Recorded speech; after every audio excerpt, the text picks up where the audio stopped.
Jadi belakangan ini memang banyak informasi bahwa untuk bekerja di beberapa negara maju, dalam hal ini khususnya di Australia, itu sedang banyak permintaan. Sebagai contoh itu angkanya sebelumnya negara maju itu agak beda dengan negara berkembang seperti Indonesia ya. Jadi di sana itu pekerjaan itu dibagi menjadi dua, pekerjaan yang ada skill, yang punya kemampuan, sama pekerjaan labor atau pekerjaan kasar kita ngomongnya. Nah biasanya pekerjaan labor atau pekerjaan kasar itu diisi oleh imigran dari luar negeri. Jadi contohnya kayak negara maju seperti Amerika, itu imigrannya yang mereka datangkan tuh kebanyakan dari Meksiko misalnya. Nah, kalau kita lihat di sini Australia itu kebanyakan labor atau tenaga kerjanya itu diisi dari negara-negara Asia Timur sama Asia Selatan. Jadi kayak India, Pakistan, terus Asia Timur itu dari China, Taiwan, Indonesia, Malaysia, Singapura, dan lain sebagainya. Nah, mereka itu bekerja di Australia itu menggunakan suatu hal yang dinamakan visa. Pasport, visa, pernah tahu ya? Pasport itu identifikasi kita, jadi pengganti KTP kita waktu kita di luar negeri. Visa itu adalah izin tinggal kita. Dan di dalam setiap visa itu ada macam-macam ya. Dan di dalam setiap visa itu ada perbedaan fungsi dan kegunaannya, termasuk di dalamnya itu adalah izin kerja.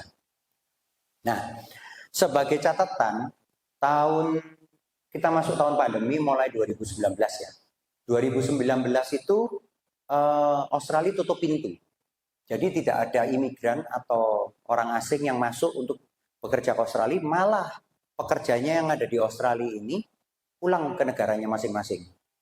Karena mereka kepingin dekat dengan keluarganya waktu COVID ya, waktu pandemi. Nah, jadi ketika baru pintu Australia ini dibuka tahun 2022 tahun lalu, bulan Juli, pintu Australia baru dibuka.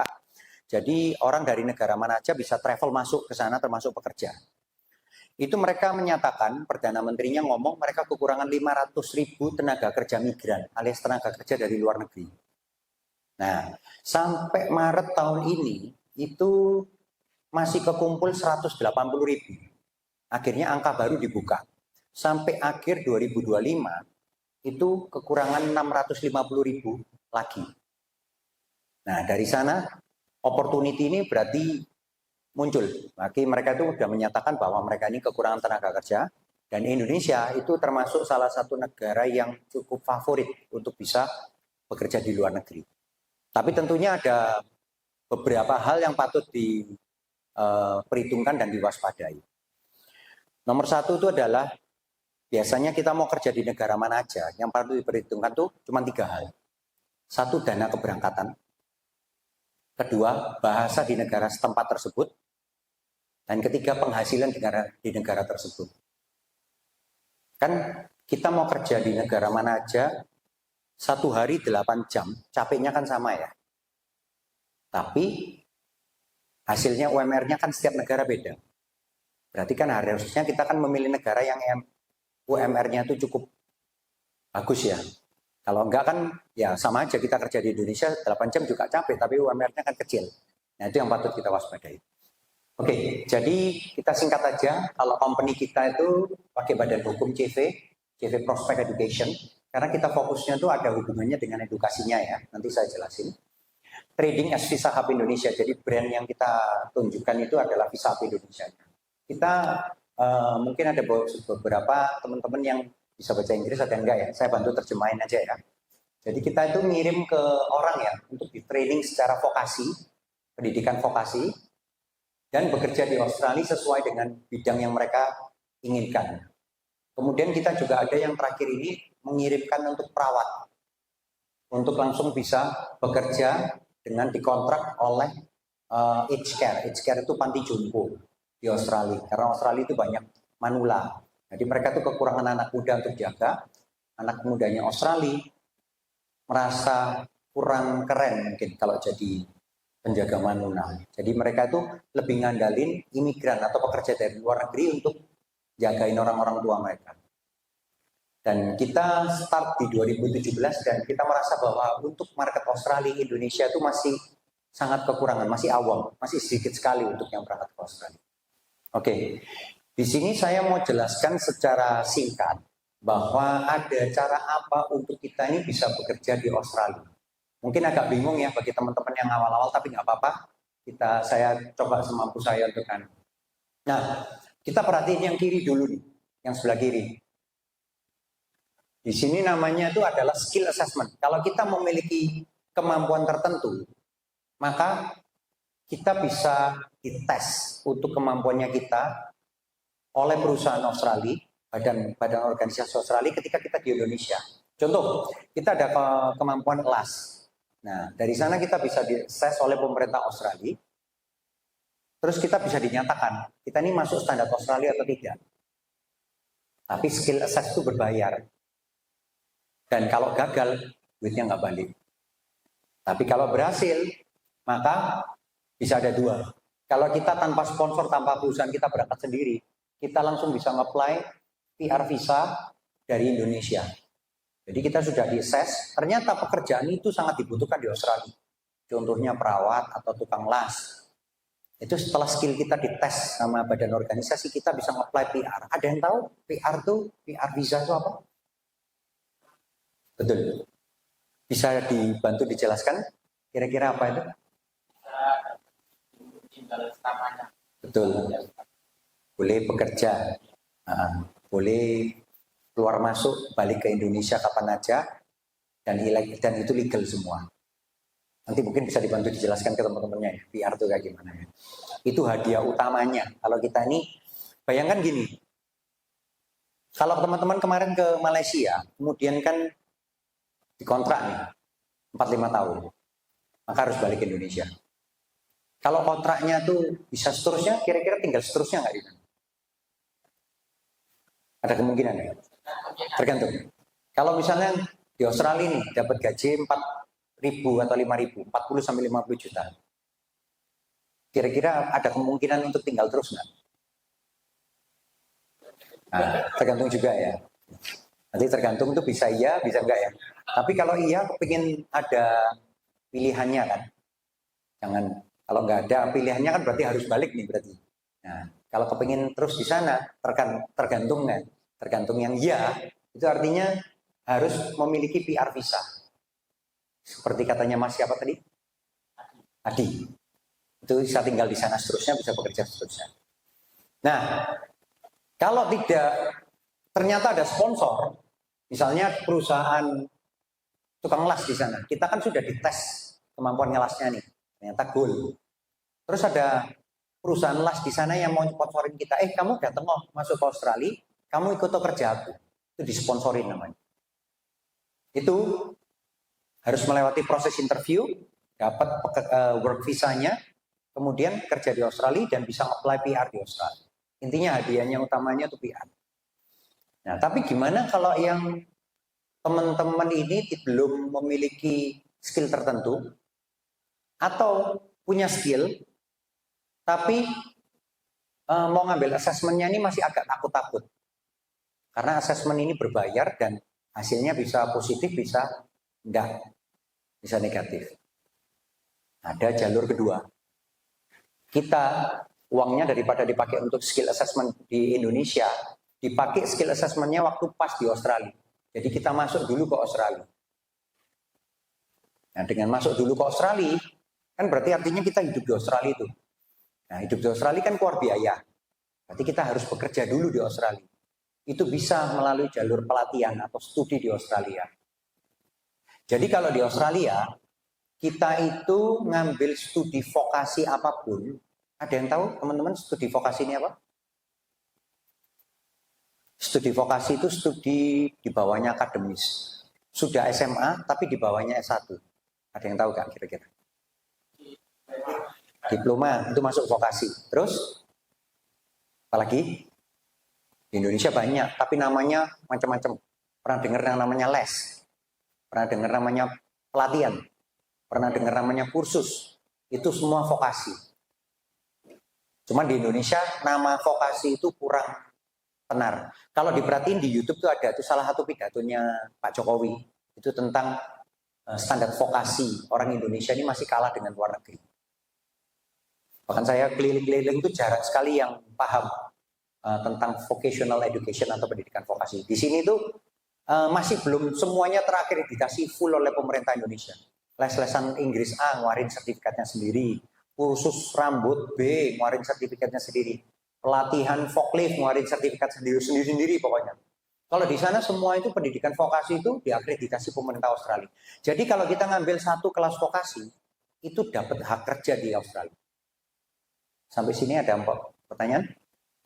Jadi kita ngambil kelas vokasi apa aja, itu kita berhak bekerja. Jadi studi ini cukup populer. Nah, tinggal kita tuh punya keahlian apa atau tidak. Dua-duanya bisa tetap kerja di Australia. Jadi misalnya punya keahlian ngelas nih. Kerja di Australia bisa kerja ngelas maupun non ngelas.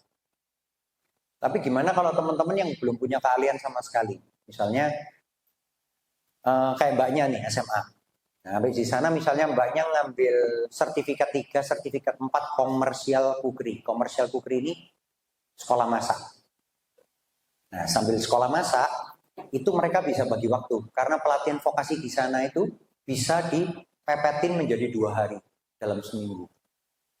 Bisa dipepetin, bayangin gini ya, Senin Selasa mbaknya sekolah masak, Rebu sampai Minggu kerja. Itu bisa di Australia. Dan ini bisa untuk segala usia. Jadi di sana itu penghasilannya bisa mencapai $4.000, bahkan bisa lebih. Nah, di sana kan otomatis yang namanya penghasilan, kita harus hitung pengeluarannya berapa, benar ya teman-teman? Ya di Malaysia kan gitu ya, penghasilan berapa, pengeluaran berapa. Yang penting itu bukan penghasilannya, tapi sisanya itu kita bisa dapat berapa. Nah, kalau pakai pelatihan di Australia, itu biaya hidup dan pelatihan itu kurang lebih $2.000. Dari 4.000, potong 2.000, itu kita masih pegang $2.000. Jadi kita masih bisa pegang 20 juta. Ini dengan asumsi hidupnya bukan yang mewah ya. Satu apartemen, satu kamar itu berdua.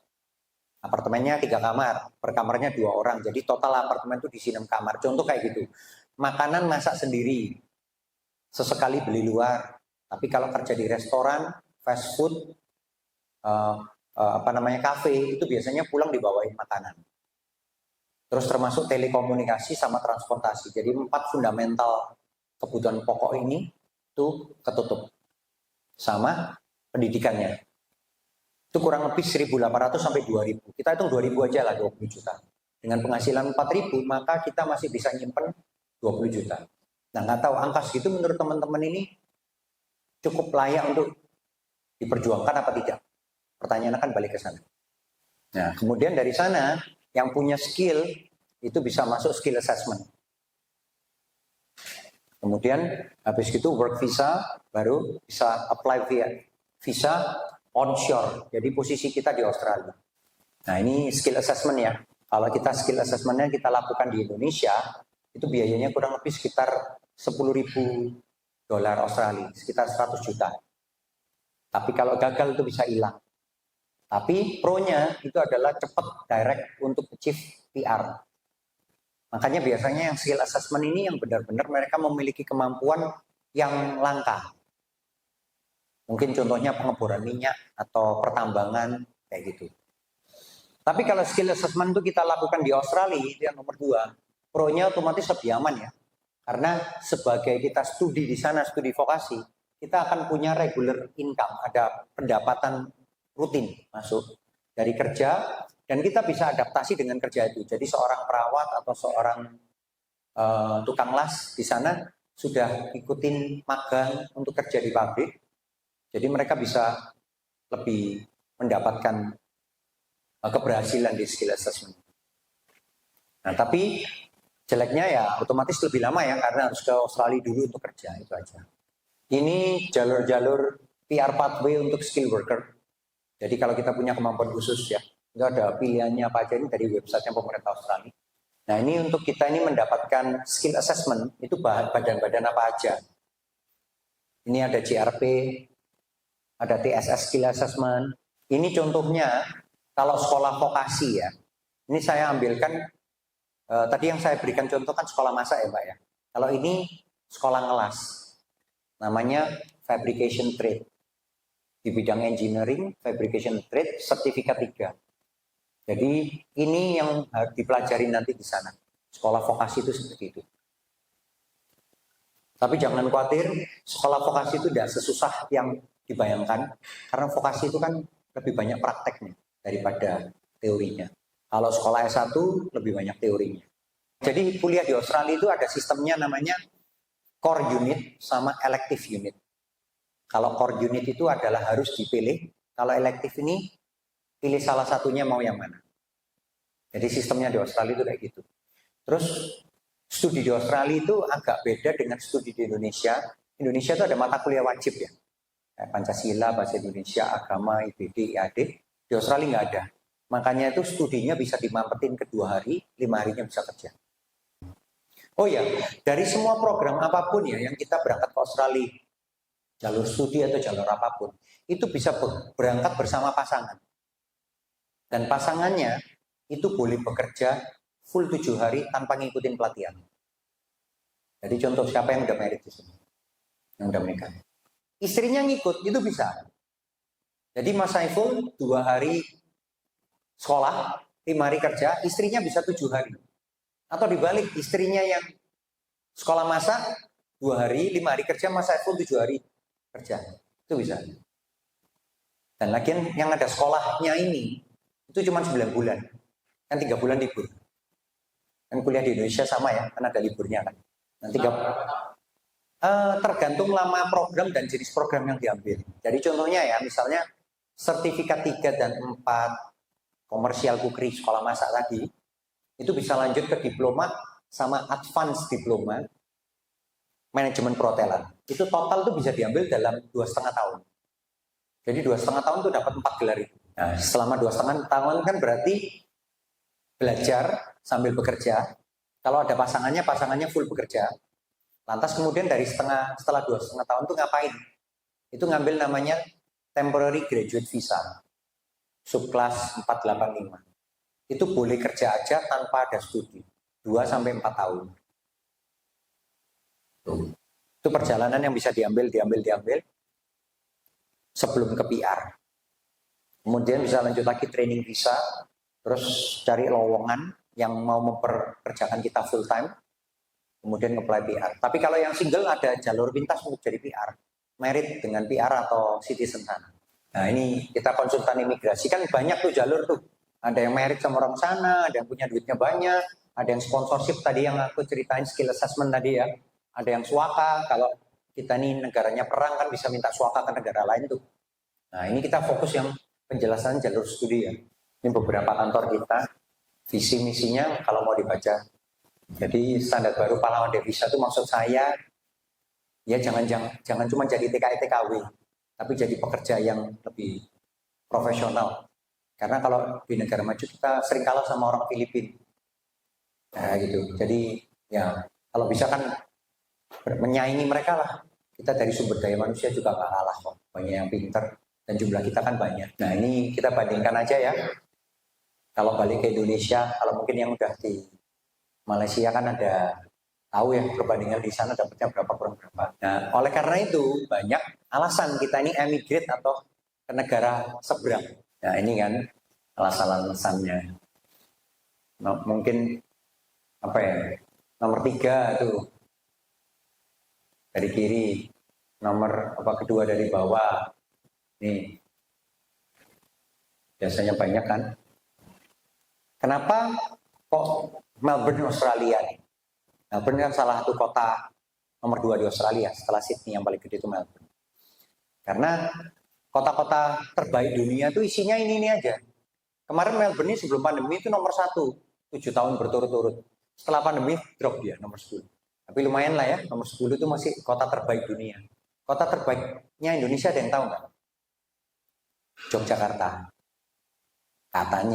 Katanya ini ya standar internasional. Mereka ngukurnya dari macam-macam. Pendidikan, budaya, kreativitas, kebahagiaan, penghasilan, pengeluaran. Ada standarnya. Nah ini di sini kota-kota besar dunia lah. Nah ini upahnya nih. Nah, sekarang kan tadi kan UMR-nya Indonesia. Sekarang UMR negara maju. Nah kalau negara maju Nggak tahu kenapa, mereka pakai sistem itu per jam hitungannya. Jadi kerjanya 8 jam sama kerjanya 15 jam ya dapatnya gedean yang 15 jam. Itu sistemnya negara maju. Itu di sini Australia itu ternyata termasuk tinggi. Nah kan kalau kita mau kerja 8 jam di negara mana aja capeknya sama ya. Tapi yang kita pilih yang memberikan kita hasil lebih gede ya.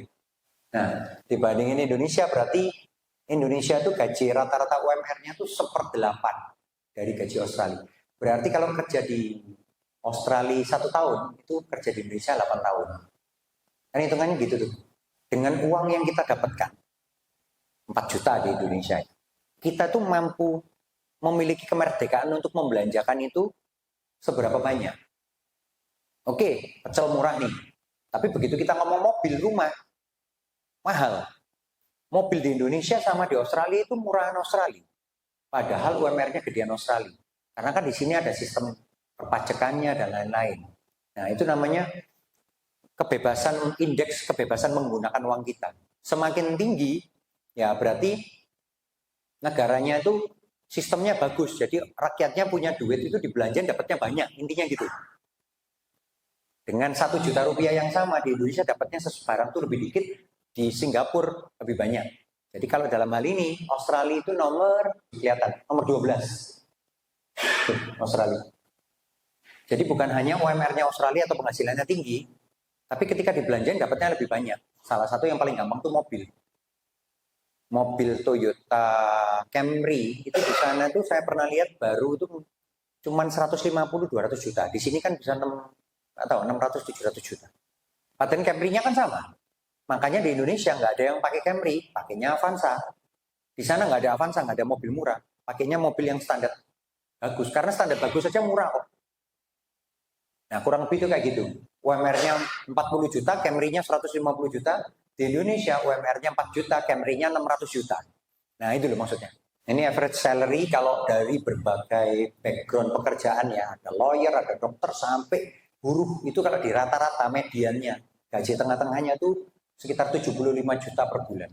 Nah berarti kan artinya hidup kita kan nggak lari-lari dari sini nih.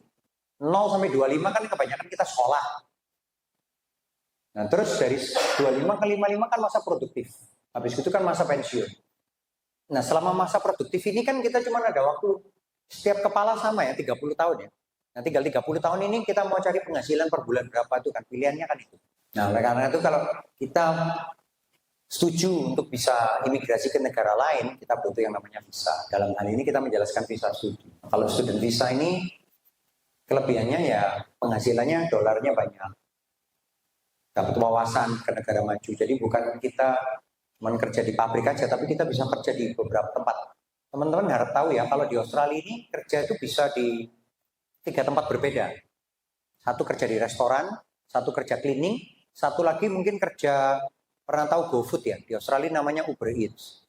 Itu kalau nganterin GoFood itu atau Uber Eats di Australia itu jarak dekat, itu 7-8 dolar. Jadi 70-80 ribu. Antri. Kalau di sini berapa? 7.000, 8.000, 10.000 gitu ya. Jadi 10 kali lipatnya. Itu ada yang masang di YouTube.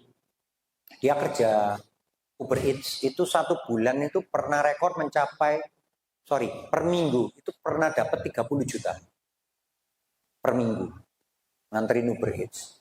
Nah ini kalau kita lihat yang jumlah orang-orang yang memakai visa pelajar dari 3 negara tersebut yang masuk ke Australia, background ekonominya mereka tuh siapa? Kebanyakan orang Indonesia yang pakai visa studi untuk masuk ke Australia, itu kan yang mau kuliah di kuliah mahal tuh ya. Nah yang ekonomi menengah ini kecil sekali.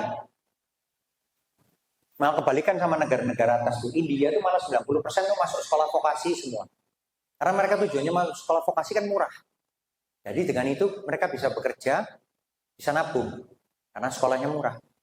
Kalau kerja tapi kuliahnya mahal atau sekolahnya mahal, kan nggak bisa nabung. Malah orang tuanya yang harus kirimin duit terus tuh. Nah dari sana, di sini kita melihat potensi tersebut masih cuma 8.500. Sementara yang negara lain tuh banyak visanya. Satu visa ini 1 kepala itu banyak. Indonesia tuh masih besar potensinya untuk Australia. Saya lihat dengan studi vokasi. Ini ya visa-visa yang full. China segini banyak, India segini banyak. Ini kan negara-negara yang lebih kecil dari Indonesia nih populasi. Tapi visanya yang masuk malah lebih banyak dari Indonesia. Jadi Indonesia ini potensinya gede. Nah, ini kurang lebih biaya-biaya yang harus dipersiapkan. Biasanya kalau kita tanya ke agen edukasi, makanya yang sekolah atau kuliah di Australia, makanya kebanyakan kalau nggak kaya, nggak pergi ke agen edukasi, nggak ke pameran edukasi ya. Nah, kita malah kebalikannya. Kita nyari marketnya yang udah usia sampai berapapun. Dan kita berusaha turunkan total budgetnya itu serendah mungkin. Tapi kalau bisa saya jelaskan secara gampang ini, saya bulatkan aja ya, yang ini anggapannya 80 juta ya. Itu 40 dibayarkan di Indonesia, 40 dibayarkan di Australia. 40 yang Indonesia ini dipecah menjadi dua, DP 20 juta dulu, kemudian kita tanda tangan perjanjian, lengkap semua. Kita pengumpulan dokumentasi semua, kita garap, terus kita lodge visanya, kita apply visa. Nah, kalau visa gold, pelunasan, berangkat ke Australia, sisanya yang 40 itu yang dibayarkan di Australia. Untuk college, untuk asuransi kesehatan, untuk visa student, sama satu lagi itu untuk medical check up di Australia. Jadi 40 di sini, 40 di Australia. Ada yang perawat ya? Dari teman-temannya kalian, di 3 perawat. Ada. Kalau perawat itu bisa tanpa studi, langsung kerja perawat. Dengan program penyamaan kurikulum. Langsung kerja. Kerja itu enak, karena di sana kan nggak ada biaya untuk studinya. Jadi cuma biaya hidup. Jadi dari 4.000, biaya hidup 1.000, ngantongin 3.000. Kalau ini kan enggak. Biaya 4, dapat 4.000, biaya hidup 1.000, biaya sekolah 1.000, kantonginnya tinggal 2.000. Ya meskipun 2.000 masih lumayan lah ya. Ini biaya hidup. Nah, kurang lebih sekitar segitu lah setahun. 1.000 sampai 1.200 per minggu, jadi setahun 120. Jadi penghasilan setengah M tadi potongin ini aja. Ini biaya makan. Ini kita anu aja ya, kasar-kasaran aja itu kita cek harga di sana. Roti itu satu slop itu $7. Kan makan hemat, tapi bukan berarti kita makan Indomie terus ya. Ada roti, ada telur, beras, susu, Nutella atau jam, apa itu sele ya. Daging, sayur, patty, sosis, ya, kurang lebih segini makannya. Sekali-sekali makan di luar, jadi ya $400 per bulan. Kalau kerjanya di restoran ya dikasih makan, malah bisa bungkus. Pokoknya di Australia kalau nggak kerja, mending jangan pergi, biayanya gede. Tapi kalau kerja, dapatnya gede. Itu bedanya. Itu pertanyaan yang selalu diberikan ke saya. Kalau nggak bisa bahasa Inggris gimana ya Pak ya? Kalau nggak dapat kerjaan gimana ya? Mungkin saya bisa sharing sedikit. Satu, sharing yang pertama kan berdasarkan yang kita kirim selama ini, nggak ada yang nggak kerja. Kalau sampai di sana nggak kerja rugi. Satu kan biaya hidup keluar terus tuh. Duit dari mana? Mau nggak mau kerja. Yang dua yang bisa saya sharingkan itu adalah di sana itu orang yang dapat kerja itu apakah yang harus lancar Inggrisnya? Mungkin pertanyaannya gitu ya. Jawabannya itu yang nomor satu diperhatikan untuk lamar kerja itu karakter. Sama ya di sini juga karakternya. Kalau orangnya karakternya bagus, sama karakternya nggak bagus tapi Inggrisnya lancar, kita pilih anak buah yang mana? Karakternya bagus ya. Nomor dua apa? Mental. Karakternya bagus, mentalnya bagus. Mental bagus itu nggak dikit-dikit mengeluh, nggak dikit-dikit bolos, nggak dikit-dikit sakit. Itu mentalnya kan bagus. Senang nggak bos kalau punya anak buah mental bagus? Nah itu. Nomor tiga, harus skill. Kalau menurut saya. Punya skill bagus, nggak punya nggak apa-apa kan bisa dipelajari. Mendingan orangnya slow, belajar pelan, tapi karakternya bagus. Nggak ada kesempatan makanan bosnya diambil. Ketemuan di CCTV itu kan mentalnya, karakternya kan kurang bagus. Baru nomor 4 menurut saya ini bahasa. Ini logika umum yang berlaku di semua negara. Tak kasih analogi ya. Misalnya bapak ibu di sini punya usaha, terus ada 2 orang nih dari Afrika. Satu jago bahasa Indonesia, satu enggak. Yang nggak bisa bahasa Indonesia, karakter sama mentalnya bagus. Yang jago bahasa Indonesia, karakter mentalnya nggak bagus. Pilih mana untuk jadi anak buah? Yang jago bahasa Indonesia atau yang nggak bisa bahasa Indonesia? Hah? Ya nggak salah sih jawaban gitu. Tapi mungkin umumnya kan kita milih yang anak buahnya yang karakter sama mentalnya bagus ya. Kenapa? Kok bahasa itu menurut saya penting nggak penting? Kalau kita ini tiba-tiba bangun di India nih, nggak bisa bahasa India ya. Kira-kira setahun di India, bisa bahasa India? Nah ya sudah. Kenapa nggak bisa bahasa Inggris? Dan dibandingin bahasa lain di dunia yang paling bahasa asing paling gampang apa? Selain Melayu ya, kalau Melayu kan mirip Indonesia. Bahasa Inggris kan? Nah TKW itu loh, Mandarinnya pas-pasan di sana akhirnya caci sukses tos. Jadi saya nggak khawatir masalah bahasa. Dan bos di sana kan nggak melulu orang bule kan. Ada orang dari India, dari Jepang, dari Korea, dari Indonesia, dari Malaysia. Nggak melulu mereka bahasa Inggrisnya bagus. Mereka tuh cari pekerja, bukan cari penerjemah. Paham ya? Tapi ya minimum bisa komunikasi basic untuk interview kerja. Jadi tenaga yang Anda keluarkan bekerja itu sama. Waktu yang Anda punya sama, yang membedakan upah per jam. Nah, Melbourne ini sekarang kita agak nyimpang dikit ya, cerita tentang kota Melbourne ini apa. Ada yang suka balapan mobil, F1. Suka? Nah, kan ada ini arenanya ya, sirkuit. Nah, sirkuitnya yang paling dekat sama negara Asia ini di mana? Di Australia, di Melbourne, di Albert Park. Saya kalau lari pagi di sana, sirkuitnya. Kenapa kok di sana? Kenapa nggak di Jakarta? Kenapa nggak di Singapura? Pernah mikir? Kenapa nggak di Shanghai? Kenapa nggak di Tokyo? Berarti kan mereka penyelenggaranya itu benar-benar merasa Melbourne ini pantas, nyaman, aman, dan lain sebagainya. Yang suka balapan sepeda motor, nomor 1 dunia itu perlombaannya namanya apa? MotoGP pernah tahu? Valentino Rossi. Diadakannya di mana? Paling dekat sama negara Asia. Di Melbourne juga, di Phillip Island. Kenapa kok di sana? Itu pertanyaannya. Yang suka tenis, Indonesia memang bukan negara tenis ya, negara badminton. Tenis itu yang paling bergengsi nomor 1 itu namanya Wimbledon. Kalau di Inggris, di Prancis French Open, terus di Amerika US Open. Satu lagi di mana? Australian Open. Di kota apa? Melbourne juga. Jadi kan kita ini kerja di negara yang bagi dunia tuh bagus gitu loh. Nah itu kita pindahnya dari sana ke sana, dari sini ke sana. Selain duit dan masa depan. Kalau bagi yang ada nanya, pajaknya gimana Pak? Kan Australia penghasilan besar, pajaknya besar. Gitu kan. Ini pajaknya. Sampai 182 juta pertama itu nol pajaknya. 180 sampai setengah M itu 19 sen dari $1, berarti 19%. Kemudian bertahap. Dalam setahun itu ada 9 bulan kelas pendaftaran. Intinya mau berangkat kapan aja bisa. Simpelnya tuh gitu. Kan kita ngekos nih ceritanya. Tempat teman kos kan sama tuh. Belajar sambil nyari kerjaan kan. Mereka kan pasti tukar-tukaran sama kita. Di tempat kerja pun banyak. Misalnya rekan kerja kita ada 5. Mereka masing-masing kerja di 3 tempat berbeda. Tiba-tiba kita punya 15 tempat kerja baru. Itu kayak gitu cara nyari kerja di sana.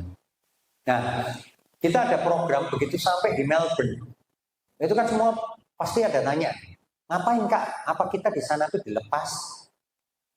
Terus nanti ngapain aja? Kita punya 4 hari program pertama.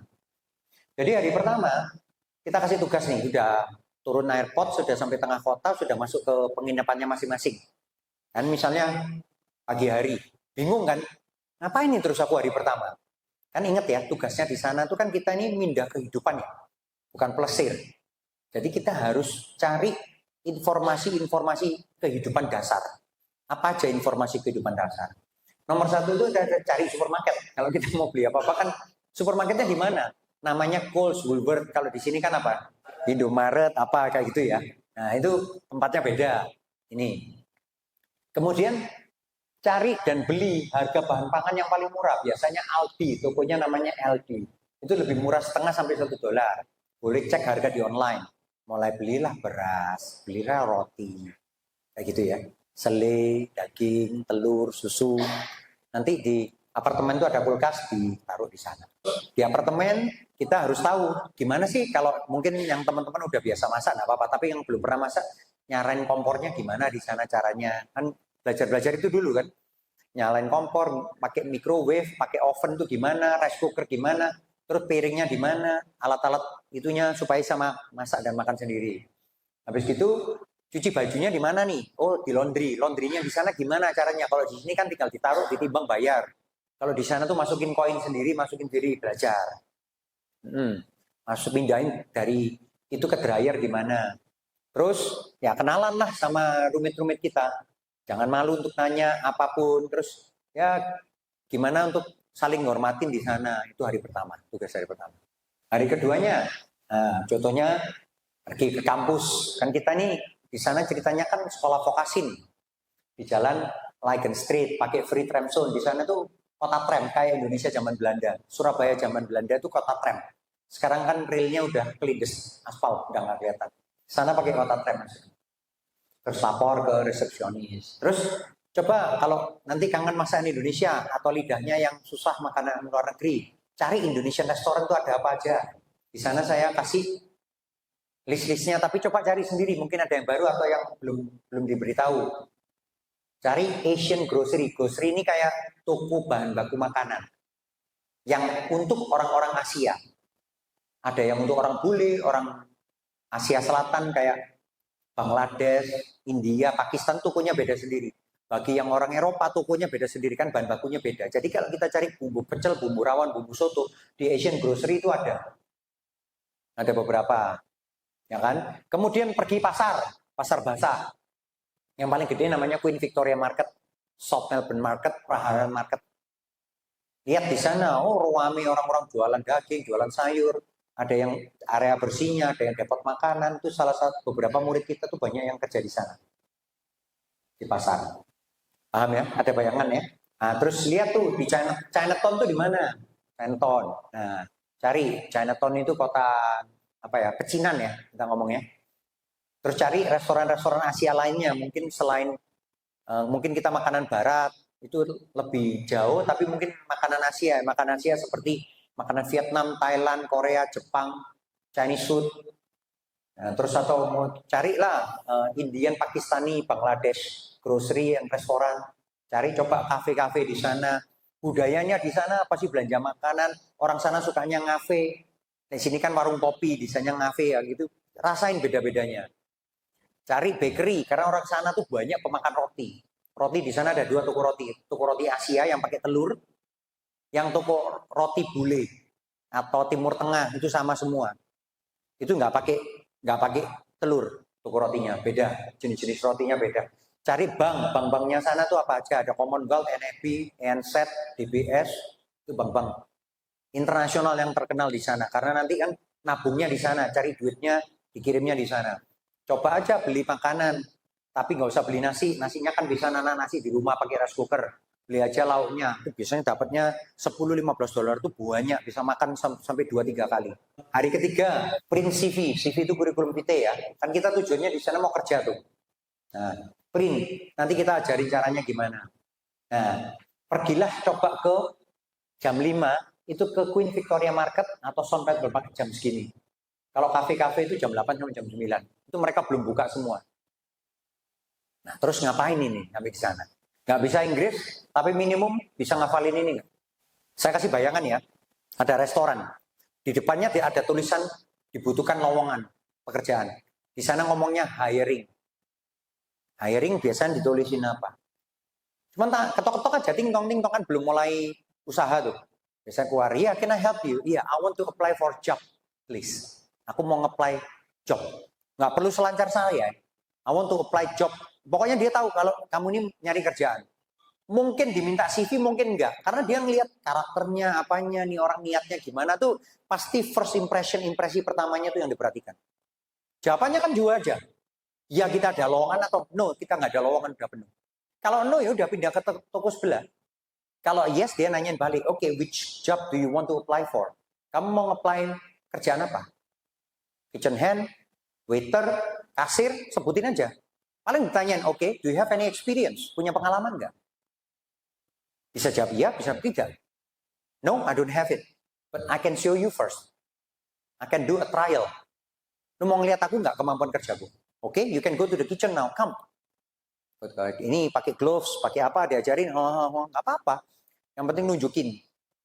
Dia puas, nggak puas langsung diomongin kan. Kalau puas, oke, when can you start? Which schedule is flexible for you? Jadwal kerja kapan yang paling cocok sama kamu? Oh, I'm flexible. I can do weekend. Nah, dari sana, oh, kelihatan ini orang niat ini cari kerja. Ambil dulu kerjaan pertama. Udah dapat kerjaan pertama. Ingat ya, tadi awal mula saya bawakan seminar ini, nomor satu, masih ingat ya, kebutuhan akan tenaga kerja migran sampai akhir 2025 berapa? 650.000 jiwa. Setengah kota Malang. Cuman ngafalin ini. Kalau bisa dapetin satu kerjaan, berarti bisa dapat kerjaan kedua nggak? Udah, ngikutin aja tuh.